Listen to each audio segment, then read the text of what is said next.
Basra isn't a safe place to be right now if you're a woman.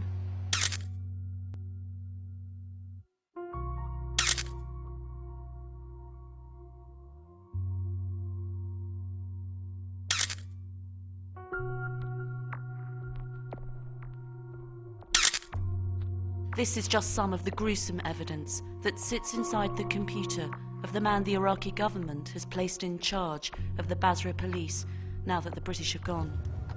Major General Jalil Khalaf is the first high-ranking official to speak out against the wave of killings. This was the sword used to behead a woman on September the 8th this year. Her body has yet to be identified. Children too have been targeted. Graffiti on a wall in Basra now warns women to dress modestly or there'll be consequences.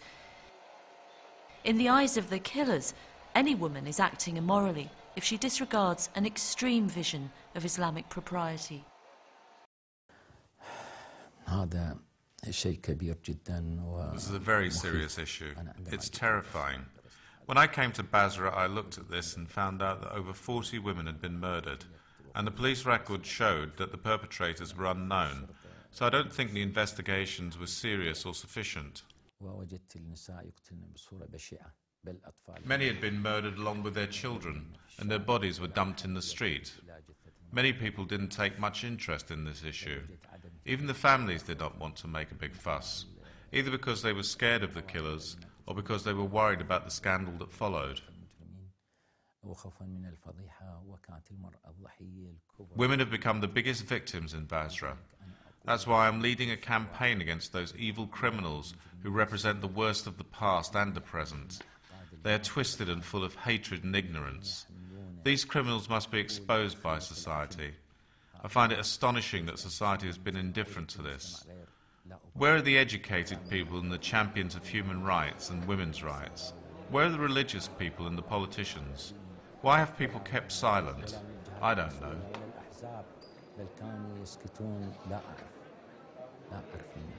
By speaking out, the Major General is taking a risk.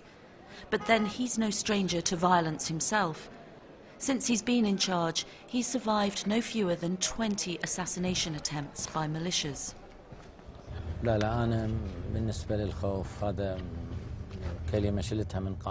Fear is not a word in my vocabulary, but I do feel a great sense of responsibility here. Every time a woman or child is murdered in Basra, I feel a sense of personal guilt because I haven't been able to do my job properly and protect them.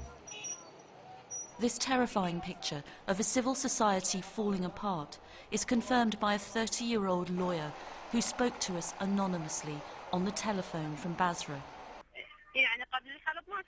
Before the war, she says, we weren't scared to go out or worried about whether we should wear makeup or not. We never worried about what to wear.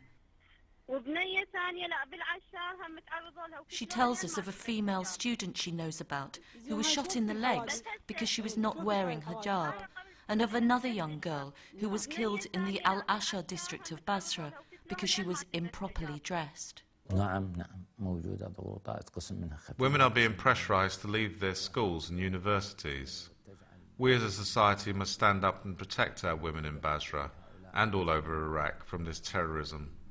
It's a kind of physical and spiritual intimidation. Society must expose these criminals. I just can't find the words to describe them. Perhaps it's unsurprising then that many Iraqi women now regard the 1960s and 70s as a happier, freer time.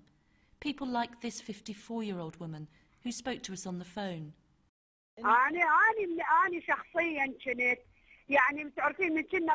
During the 60s when I used to go out, she says, I used to jump on a bus wearing a miniskirt. On a bus. Can you imagine that? How free we used to be. Most societies move forward, she says, but us, we're going backwards. Iraqi women have not just been forgotten, she says. We have no value in society. We have become nothing.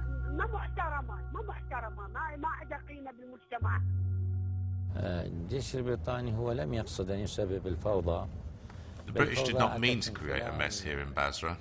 The chaos came from the way they set up the security forces. They didn't do it correctly. The recruits for the police were chosen by political parties, which was wrong. Then the militias and political parties interfered with security services. Thousands of weapons and police vehicles were given by the British to the wrong people. Even civilians received handguns. There's so much work to be done here, but sadly the British didn't pay attention to this issue when they arrived here in 2003. Given the degree of chaos and violence that remains in Basra, we asked Major General Khalaf what he would say to those British mothers whose sons had been killed in the line of duty. Would he say thank you, but your son died in vain? Or would he say thank you, your sacrifice has given us hope? حقيقة لا أقول هذا ولا ذاك. I would say neither. I have my own way to address these British mothers. Every mother who loses a son becomes stricken with grief, so I extend my condolences to every mother, be she Iraqi or British, who has lost a son. I will leave it for her to decide if her son has lost his life for a worthy cause or not. But what I would also say to her is, be patient. وأشد على يدها وأقول لها أن تصبر وهذه هي الدنيا.